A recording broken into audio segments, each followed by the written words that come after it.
Hey everyone, in this tutorial I will show you how to format numbers as phone numbers in Excel. First, select the cells or column that contains the phone numbers you want to format. Next, right-click on the selected cells and choose Format Cells from the menu.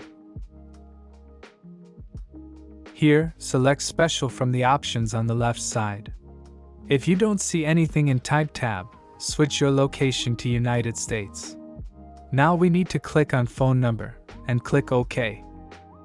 Now, your data looks clean and professional. Be sure to like and subscribe for more helpful tips like this, and drop any questions you have in the comments below.